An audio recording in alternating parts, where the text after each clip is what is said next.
جب آدمی کلمہ پڑھتا ہے تو خیر البریہ بنتا ہے۔ ان الذین کفروا من اہل الکتاب والمشرکین فی نار جہنم اولئک ہم شر البریہ، تو وہ انسان بھی نہیں رہتے۔ ان الذین آمنوا وعملوا الصالحات اولئک ہم خیر البریہ، کلمہ پڑھنے کے بعد آپ ایک اعلیٰ درجے کے انسان اللہ کی بارگاہ میں بنتے ہیں کبیرہ گناہ کے باوجود باقیوں کی نسبت۔ جب آپ نماز پڑھتے ہیں تو ان الصلاۃ تنہی عن الفحشاء والمنکر، آپ انسانیت سے اوپر چڑھتے ہیں اور آپ گناہوں سے بچتے ہیں۔ اور بے زکوٰۃ لتزکیہم بہا، زکوٰۃ اندر کا، چونکہ جب آدمی مال لگاتا ہے نا تو نفس ٹوٹتا ہے، نفس کے ٹوٹنے سے تزکیہ ہوتا ہے۔ تطہرہم بہا وتزکیہم، مال پاک ہوتا ہے اور نفس بھی پاک ہوتا ہے۔ جب آدمی حج کرتا ہے تو فلا رفث ولا فسوق ولا جدال فی الحج، کہ جب حج کا احرام باندھ لیا ہے تو اب پوری زندگی کے لیے فحش کلامی نہیں کرنی، لڑائی نہیں کرنی، جھگڑا نہیں کرنا۔ لا نفی جنس آیا، حالانکہ صرف احرام کے لیے ہے یہ آیت، لیکن اللہ نے اس من یتق اللہ یجعل لہ مخرج ویرزقہ من حیث لا یحتسب، اللہ تعالیٰ اس کے لیے ہر تنگی سے راستہ نکالے گا اور رزق وہاں سے دے گا جہاں سے وہم و گمان بھی نہیں۔ من یتق اللہ یجعل لہ من امرہ یسرا، جس کو اللہ تقوی دے گا اس کے مشکل کاموں کو آسان کر دے گا۔ من یتق اللہ یکفر عنہ سیئاتہ ویعظم لہ اجرا، جو تقوی اختیار کرے گا اللہ اس کے گناہوں کو دھو دے گا اور اس کے اجر کو بہت زیادہ کر دے گا۔ یہ روزے کی فضیلت ہے۔ الصوم لی وانا اجزی بہ، الصوم لی وانا اجزا بہ، دونوں طرح محدثین نے اس کو بیان کیا۔ میں اس کو لیتا ہوں انا اجزا بہ، کہ اللہ تعالیٰ کہے گا روزے کا بدلہ میں خود ہوں، روزے کا بدلہ اللہ خود ہے۔ تو میرے نبی پاک صلی اللہ علیہ وسلم نے 9 رمضان دیکھے، اور آپ کی عادت مبارک تھی کہ آپ افطار سحری آخری وقت میں کرتے تھے، آخری وقت، ادھر بلال اذان دیتا، ادھر آخری لقمہ آپ کے منہ میں ہوتا تھا، اور افطاری بہت جلدی کرتے تھے۔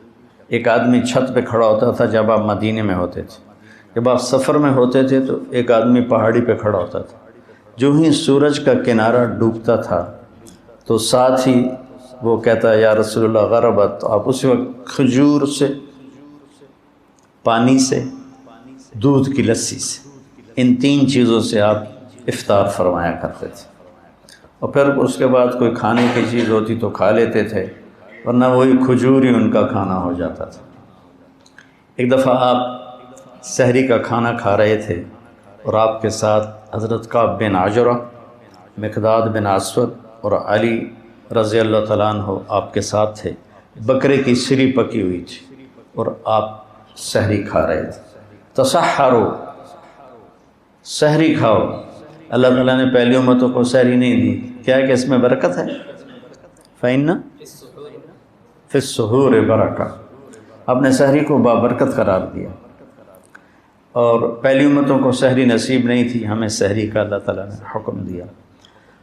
تو حضرت بلال آئے اور آ کر کہنے لگے یا رسول اللہ لقد اصبحت، صبح ہو گئی ہے، آپ کھانا پینا چھوڑ دیں۔ جب کبھی بجلی نہیں ہوتی تھی گاؤں میں 70 کی دہائی میں، تو میں جب گھر آتا تھا تو گھر کی چھت، ہمارے گھر کی چھت بڑی، اور چھت پر چاروں طرف اندھیرا ہوتا تھا، میں صبح و صادق کی لکیر کو نکلتے دیکھتا تھا۔ اس کے بعد اب بجلیاں ہی بجلیاں ہیں، روشنیاں نظر نہیں آتی، لیکن وہ حتی یتبین لکم الخیط الابیض من الخیط الاسود، حضرت عمار بن یاسر نے یہ آیت سنی تو ایک دھاگا سفید، ایک دھاگا کالا اپنے سرانے کے نیچے رکھ لی اور اس کو دیکھتے رہے اور کھاتے رہے۔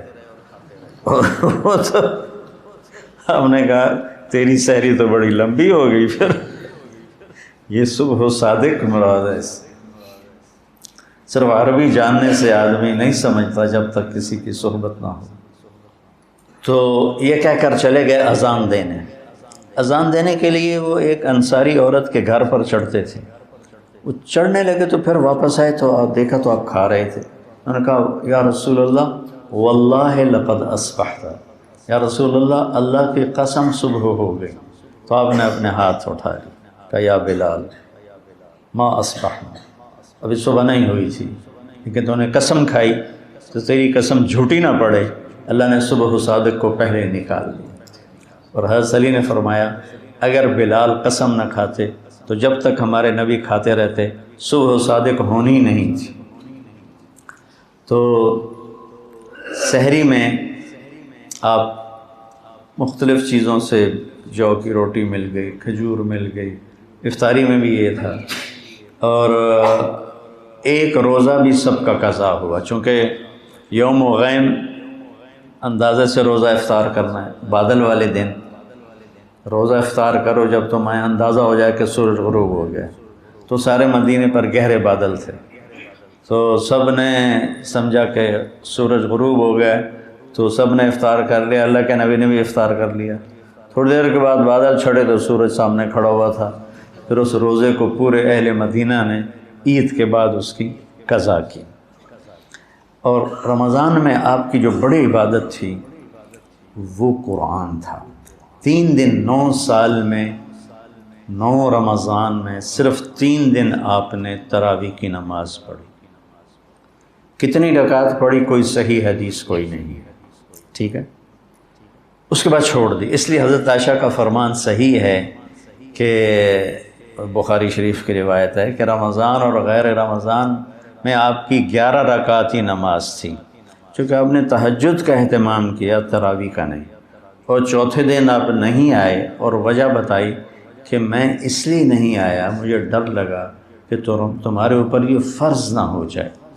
وہ فرض ہو جاتی تو پھر لوگ 4 رکعت نہیں پڑھتے تو تراویح چھوڑ دیتے تو کتنا بڑا گناہ ہوتا.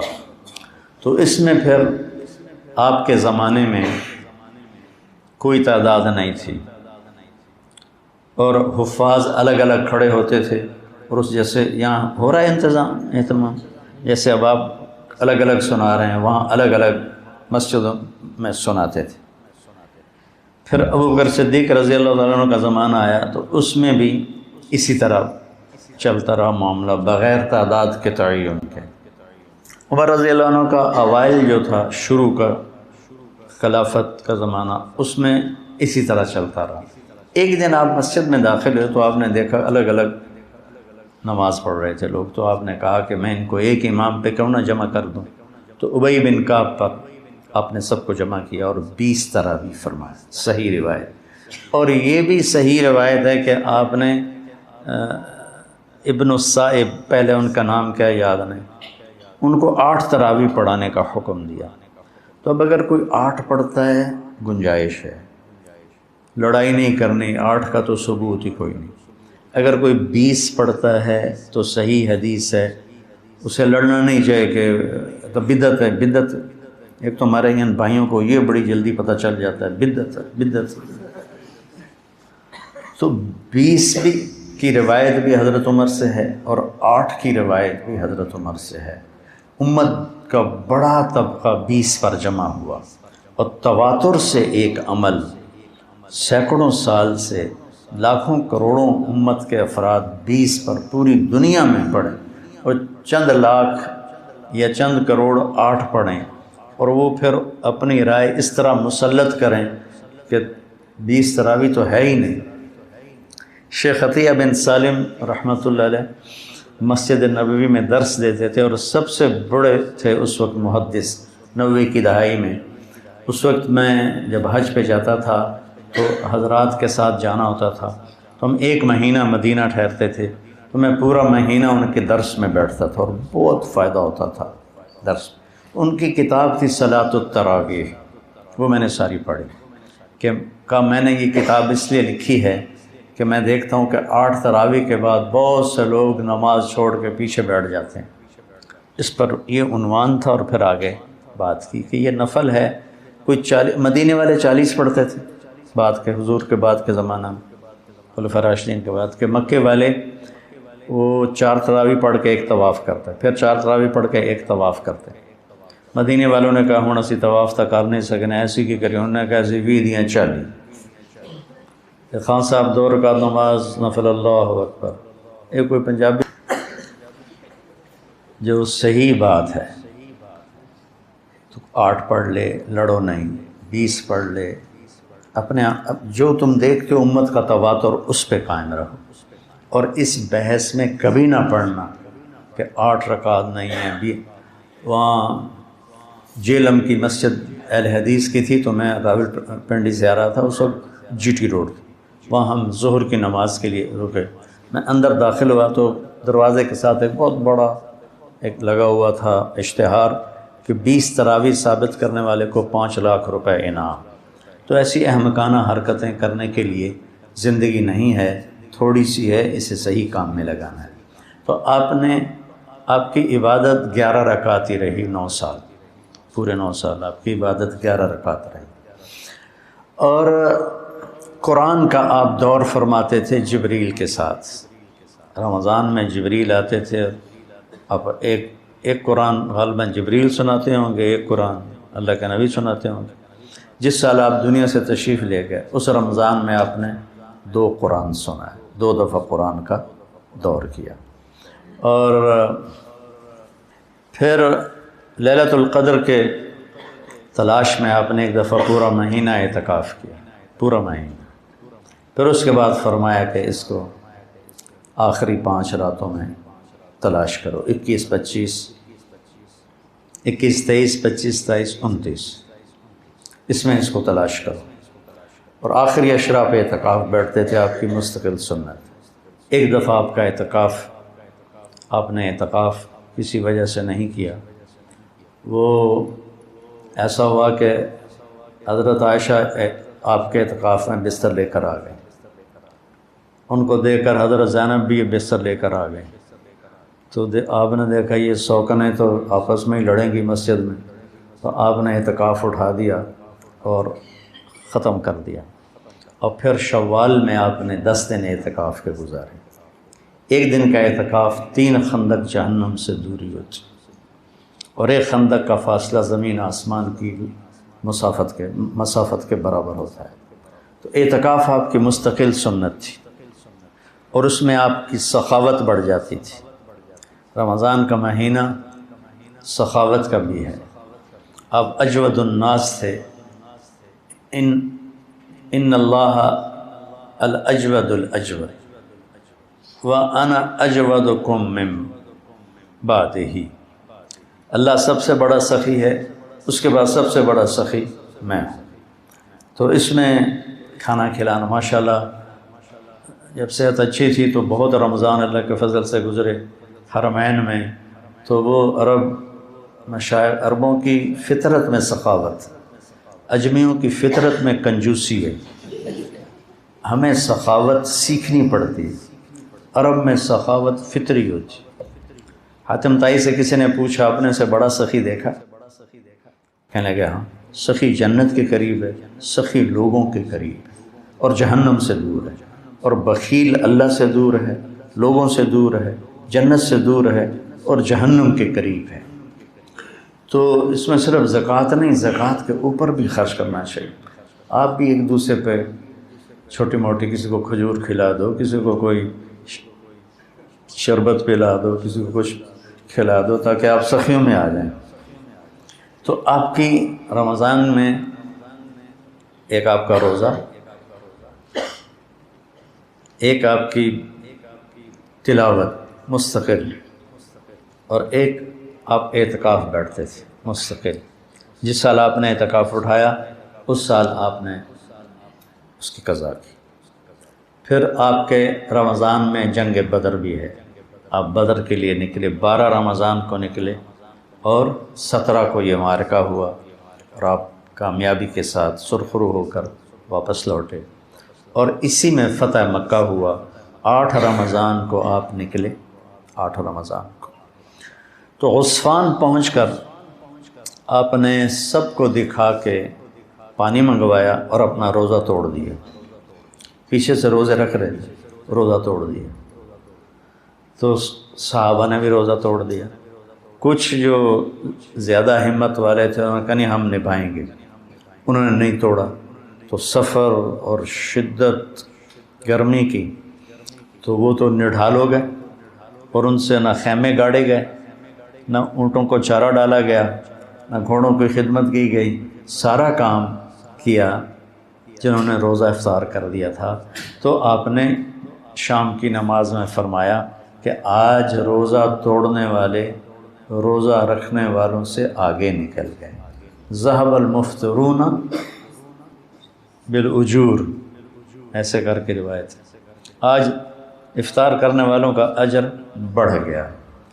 تو فتح مکہ، غزوہ بدر، یہ رمضان میں آپ کے زندگی میں ہوا، اور اعتکاف میں آپ تشریف فرما ہوتے تھے تو آپ سر کھڑکی میں کر دیتے تھے، حضرت عائشہ آپ کے سر کی کنگھی کر دیتی تھی، سر اپنا باہر نکال دیتے تھے، اور حضرت عائشہ وہ کیا ہے اسطوانۃ السریر، چارپائی والا، کیا اس کو کہتے ہیں، ستون، وہاں آپ کے لیے چارپائی بچھائی جاتی تھی، آپ اس پر آرام فرماتے تھے، تو اس کا نام ہے اسطوانۃ السریر۔ تو ساتھ ہی حضرت عائشہ کا حجرہ تھا، تو آپ اپنا سر اندر کر دیتے، چونکہ آپ نے ہمیشہ بڑے بال رکھے۔ جب آپ نے حج کیا تو آپ کے بال اتنے بڑے تھے کہ 4 گتیں اس کی بنائی گئیں، 4 گتیں، جیسے عورتوں کی 2 ادھر 2 ادھر، تاکہ بال بکھرے نہیں۔ لیکن عام طور پر آپ کے جو بال تھے یہ کان کی لو تک ہوتے تھے، ایسے کر۔ تو یہ میرے نبی کا رمضان ہے، اس کے ظاہری اعمال ہیں۔ اور ایک اندر کی بات ہے، وہ یہ ہے بیٹا کہ اپنے دل کو بغض سے صاف کرو، نفرت سے صاف کرو، حسد سے صاف کرو۔ یہ تمہارے دل کا روزہ ہے، تمہارے صدر سینے کا روزہ ہے۔ جس کسی سے لڑے ہوئے ہو اسے معاف کر دو، جس کسی کی نفرت ہے اس کو دل سے دھو دو، جس کسی کے ساتھ تمہارا معاملہ خراب ہے اس کو اللہ کے سپرد کر دو۔ جھگڑا کرنا، میرے نبی نے مدینے والوں سے کہا میرے بعد تمہیں تمہارا حق نہیں ملے گا، کیا کرو گے؟ تو انہوں نے کہا یہ ہم تلوار اٹھائیں گے، اپنا حق لیں گے۔ آپ نے کہا اس سے اچھی بات بتاؤں؟ کہا جی کیا؟ کہا حق چھوڑ دینا، قیامت کے دن حوض کوثر پر آ کے مل لینا، سارے حق پورے کرا دوں۔ تو یہ وعدہ صرف مدینے والوں سے نہیں، ہر اس امتی سے ہے جو لڑائی سے بچنے کے لیے حق چھوڑ دے، اپنا حق چھوڑ دے اور جھگڑے کو دبا دے، تو اللہ کے نبی اس کے وکیل بن کر اللہ سے سب کچھ دلوائیں۔ ایک اندر کا جہان ہے وہ کیسے آباد ہو جاتا ہے؟ جذبات کا ایک طوفان ہے، کہیں نفرت، کہیں محبت، کہیں انتقام، کہیں درگزر، کہیں جنگ و جدال، کہیں امن و صلح، ایک ہی تغمہ۔ یوں آنکھ پھرتی ہے تو نفرت کی پڑتی ہے، کوئی کسی سے جھگڑا ہے، ایسے نظر پھرتی ہے بیٹے پر تو وہی آنکھ محبت میں تبدیل ہو جاتی ہے، وہی آنکھ ماں پر پڑتی ہے تو ایک اور قسم کی محبت اس سے نکلتی ہے، باپ پہ پڑتی ہے تو ایک اور قسم کی محبت نکلتی ہے، بیوی پر پڑتی ہے تو ایک اور قسم کی محبت۔ اتنے نظام کیسے بن جاتے ہیں؟ 1/20 ملی میٹر پانی سے اتنے بڑے نظام کون بناتا ہے؟ امن خلق السماوات والارض، کون ہے زمین آسمان بنانے والا؟ وانزل لکم من السماء ماء، ان بادلوں میں پانی کون بھرتا ہے؟ کون سے ایسے مشینیں لگی ہوئی ہیں جو اس میں پانی بھرتی ہیں؟ پھر اس کو زمین پر کیسے اتارا جاتا ہے اور کون اتارتا ہے؟ فَأَنبَتْنَا بِهِ ذَاتَ بَهْجَةٍ، پھر اس میں باغات، پھل پھول غلے، یہ کون نکالتا ہے؟ مَا كَانَ لَكُمْ مَن تُنبِتُوا شَجَرَهَا، ایک درخت تو پیدا کر کے دکھا، سارے اکٹھے ہو جاؤ، ایک درخت پیدا کرنا بیج کے بغیر، ایک درخت پیدا کر کے دکھا، ایک پھل لگا کے دکھا۔ اَإِلَٰهٌ مَّعَ اللَّهِ، ہے کوئی اللہ کے سوا جو یہ کر رہا ہو؟ ہے کوئی اللہ کے سوا؟ تو لاہور والے کہتے نہیں ہے تو اللہ ہی. پھر اللہ کہتا پھر مجھے چھوڑ کے کدھر دفع ہو رہے ہو؟ بل ہم قوم یعدلون، مجھے مانتے بھی ہو اور میری باتوں کا انکار بھی کرتے. سارے بیٹھے ہوئے، کوئی تاجر، کوئی کسی قسم کی تجارت، کوئی نوکری، کوئی پوری دنیا کو کہہ رہا ہوں سر آپ کو، جھوٹ کے بغیر تو کام ہی نہیں چلتا. اور میرا اللہ کہتا ہے نجعل لعنت اللہ علی الکاذبین، جھوٹوں پہ اللہ کی لعنت ہے. یہ سارے کہہ رہے ہیں جھوٹ کے بغیر تو کام نہیں چلتا. تو اس ساری کائنات کو میرے اللہ نے بنایا ہے، کچھ نہیں تھا. اولم یر الذین کفروا ان السماوات والارض کانتا رتقا، کچھ نہیں تھا. ففتقناہما، ہم نے پھاڑا، جس کو بگ بینگ کہتے ہیں، دھماکہ ہوا. وجعلنا من الماء كل شيء حي، ہر جاندار کو پانی سے پیدا کیا. افلا یؤمنون، پھر بھی تم ایمان نہیں لاتے. انتم، ابھی میں نے سورت پڑھی، انتم اشد خلقا ام السماء، تم زیادہ مضبوط ہو یا آسمان؟ تم تو ایک پھونک سے اڑ جاتے، آسمان تک آج تک کوئی نظر نہیں پہنچی. بناہا، اکیلے تیرے اللہ نے بنایا. رفع سمکہا، اس کی چھت کو اونچا کیا. فسواہا، اسے برابر کیا.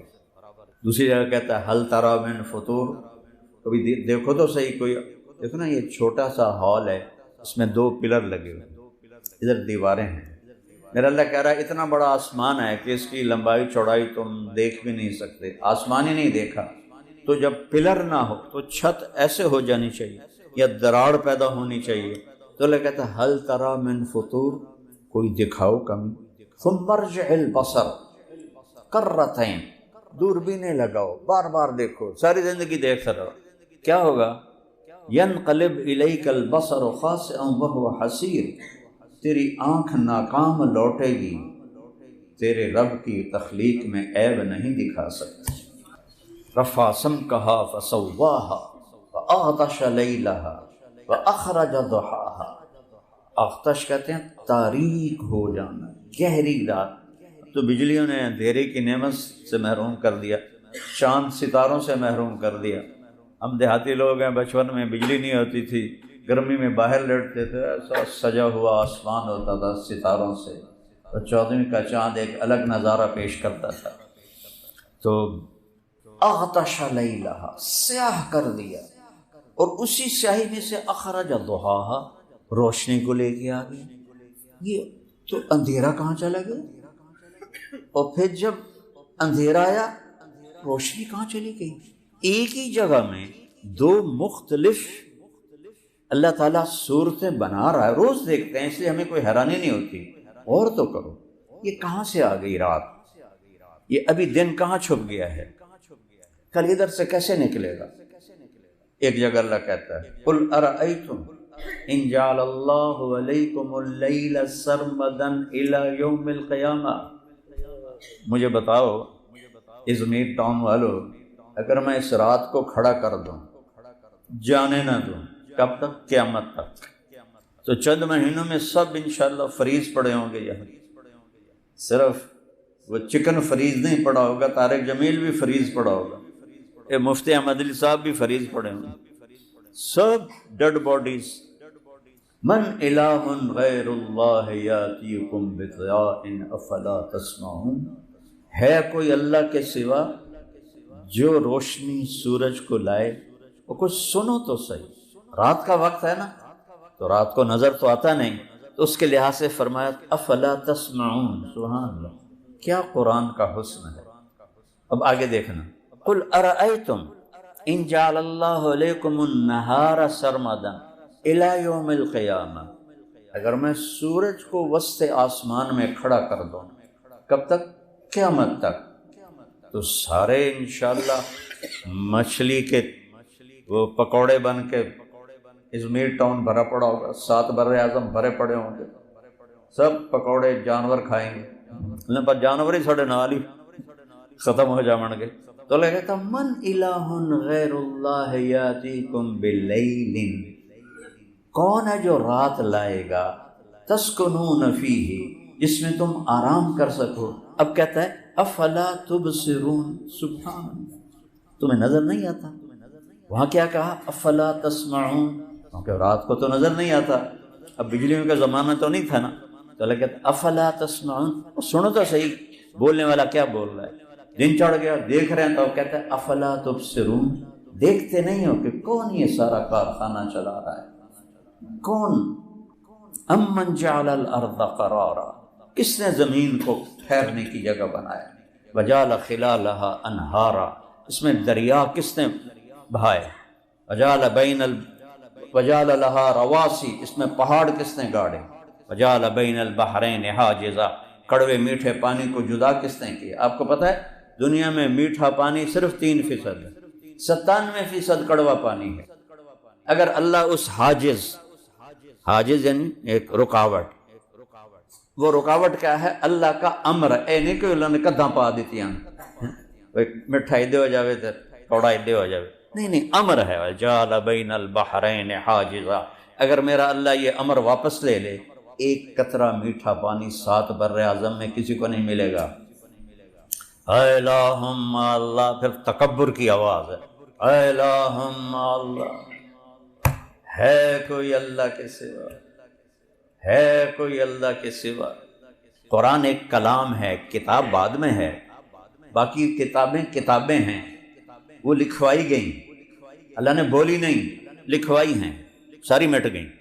قرآن اللہ نے بولا، اللہ کی ذات سے نکلا، کلام ہے پھر کتاب ہے، لکھی گئی، تو یہ نہیں مٹ سکتا کیونکہ یہ اللہ کی ذات سے نکلا ہے، اور اللہ کی ہر صفت قدیم ہے، وہ مٹ نہیں سکتی۔ تو بولنے والا، اب مجھے بولتا سن رہے ہو نا کہ میرا لہجہ اونچا ہو رہا ہے، کہیں نیچے ہو رہا ہے، کہیں پست ہو رہا ہے، کہیں تیز ہو رہا ہے، یہ کلام اللہ بھی ایسا ہی ہے۔ امن خلق السماوات والارض، ایسا نہیں ہے امن خلق السماوات والارض، اس میں تکبر ہے۔ امن خلق السماوات والارض، کون ہے میرے سوا بنانے والا؟ یہ کہ تو میں نے جاندہ نہیں میں کون ہاں، بول دیں تھوڑے جنہوں نے روح نکلن دے، بس پیچھے تو مٹی دا ڈھیر ہونا، ہو تو کی ہونا۔ تو قرآن میں لہجے ہیں یہاں، اے اللہم اللہ، ہے کوئی اللہ کے سوا؟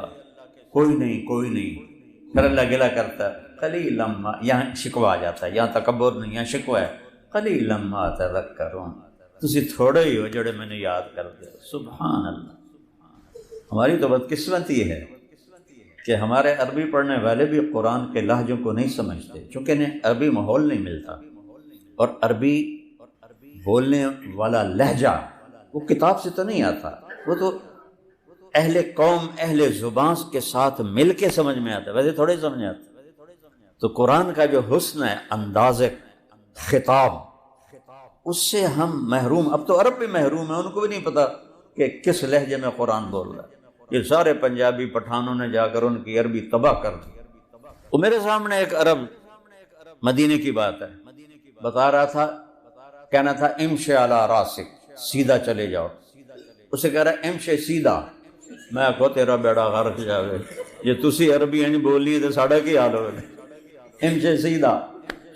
عربی ایک حسین گلاب کا پھول ہزاروں پھولوں میں ہو تو الگ نظر آئے گا نا، یہ اللہ کا کلام ہے، کلام، یہ لاکھوں کروڑوں کلاموں میں ہو تو نمایاں نظر آئے۔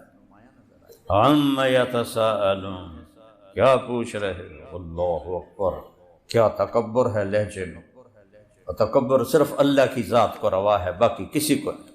أَلَمْ نَجْعَلِ الْأَرْضَ مِهَادًا، کس نے زمین کو بچھونا بنایا میرے سوا؟ أَلَمْ نَجْعَلِ الْأَرْضَ مِهَادًا وَالْجِبَالَ أَوْتَادًا، پہاڑوں کو کیل بنا کے کس نے کاٹا تیرے رب کے سوا؟ وَخَلَقْنَاكُمْ أَزْوَاجًا، تمہیں مرد عورت کس نے بنایا تیرے رب کے سوا؟ ایسے لہجے کا پتہ چل رہا ہو تو بات اندر جاتی ہے، ہمیں تو پتہ نہیں چلتا ہے۔ مثلا میں کہتا ہوں مولی عوید کیا بات ہے، تو یہ کیا مطلب ہے؟ کوئی گڑبڑ ہے، ہیں؟ میں پوچھتا ہوں کیا بات ہے، تو میں صحت کا پوچھ رہا ہوں، میں کہتا ہوں کیا بات ہے، میں تعریف کر رہا ہوں، مولی عوید کیا بات، میں نے لہجہ ہی بدلا ہے۔ یہ آپ اندازہ کریں گے کہ میں تعریف کر رہا ہوں۔ جب میں پوچھوں گا کیا بات ہے تو کوئی مسئلہ ہے وہ پوچھ رہا ہوں، وہ کیا کی گل ہے، تو یہ ہے کاٹا۔ اس طرح قرآن ہے اللہ کا۔ یہ لہجے سمجھ میں نہ آئیں تو اس کی لذت سے آدمی محروم ہے، اللہ کی قسم۔ ساری زندگی قرآن پڑھاتے ہیں لیکن چونکہ عربی ماحول نہیں اور عربی کا وہ مستوی، وہ لیول نہیں جس پر جا کر قرآن اپنے چہرہ انور سے پردہ اٹھائے۔ ہم اس باغ میں ہیں جس کے حسن کی انتہا نہیں، لیکن ہماری آنکھیں کوئی نہیں، ہمیں نظر کچھ نہیں آتی۔ تو اللہ نے بنایا خلق الموت والحیات، موت پہلے ہے، زندگی بعد میں ہے، پیدا کرتا ہے، موت دیتا ہے۔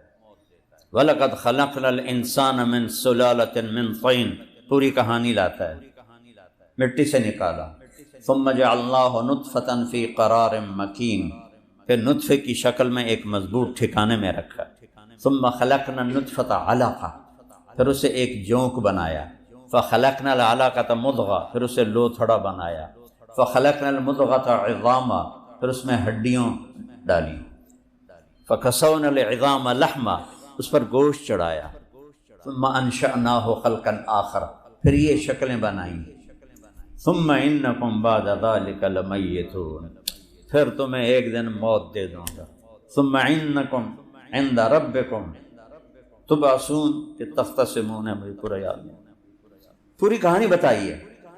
یحیی و یمیت، زندہ بھی کرتا ہے، موت بھی دیتا ہے، حی لا یموت، خود موت سے پاک ہے، قدیم بلا انتہا، کوئی انتہا نہیں، دائم بلا ابتدا، کوئی ابتدا نہیں، الاول لیس قبلہ شیء، وہ اول اس سے پہلے کچھ نہیں، والآخر لیس بعدہ شیء، وہ آخر اس کے بعد کچھ نہیں، والظاہر لیس فوقہ شیء، وہ بلند اس سے بلند کچھ نہیں، والباطن لیس دونہ شیء، وہ چھپا ہوا اس سے چھپا ہوا کچھ نہیں۔ عربی میں، اردو میں ذرہ کہتے ہیں چھوٹی چیز کو، اور عربی میں ذرہ کہتے ہیں ایٹم کو، جس کو انگلش میں جو ایٹم ہے وہ 1 سینٹی میٹر کا 10 کروڑواں حصہ ہوتا ہے جو انہوں نے قیاس کیا۔ تو اللہ کہہ رہا ہے وَإِن كَانَ مِثْقَالَ حَبَّةٍ مِّنْ خَرْدَلٍ، یہاں ذرے کی مثال دے رہا ہے اردو والی، رائی کا دانہ ہوگا تمہارا عمل تو میں لاؤں گا، اور لا يعزب عنہ مثقال ذرہ، تیرا رب تو ایٹم بھی دیکھ رہا ہے، تینوں منہ کالا کر دیا نہیں دیکھے گا، ایٹم کو دیکھ رہا ہے۔ ہاں، موت، حیات، اور موت اگر اللہ راضی ہے تو اس سے خوبصورت کوئی پیغام نہیں، اور اگر اللہ ناراض ہے تو اس سے خوفناک کوئی پیغام نہیں۔ ایک ظالم کی موت ہے، نافرمان کی موت ہے، تو اللہ کہتا ہے وَلَوْ تَرَىٰ إِذْ يَتَوَفَّى الَّذِينَ كَفَرُوا الْمَلَائِكَةُ يَضْرِبُونَ وُجُوهَهُمْ وَأَدْبَارَهُمْ، کبھی تم دیکھ سکو کہ جب مرنے والا مر رہا ہوتا ہے نافرمان، تو کیسے فرشتے اس کے منہ پر، اس کی کمر پہ ضربیں لگا رہے ہوتے ہیں، حالانکہ وہ تو بستر پر لیٹا ہوا ہے، ہیٹھو کہ تو منجی دے ہیٹھو مار رہے ہیں، سوٹے تو مار رہے ہیں، وہ بتا نہیں سکتا، ہم دیکھ نہیں سکتے۔ فلولا اذا بلغت الحلقوم، جب ہم یہاں روح کو اٹکاتے ہیں، وانتم حینئذ تنظرون، تم سارے چارپائی کے گرد اکٹھے ہوتے بیٹھے ہوتے ہو، ونحن اقرب الیہ منکم ولکن لا تبصرون، میں بھی وہیں ہوتا ہوں، تم سے زیادہ قریب ہوتا ہوں۔ فلولا ان کنتم غیر مدینین، اگر تم کہتے ہم جو چاہیں کریں، ہمیں کوئی پوچھنے والا نہیں، ترجعونہا، میں مار رہا ہوں تم روک کے دکھا دو، میں روح نکال رہا ہوں تم اس کو ڈال کے دکھا دو، ان کنتم صادقین، سچو تو نکالو، واپس ڈالو اس کی موت۔ چھری فرعون کے ہاتھ میں ہو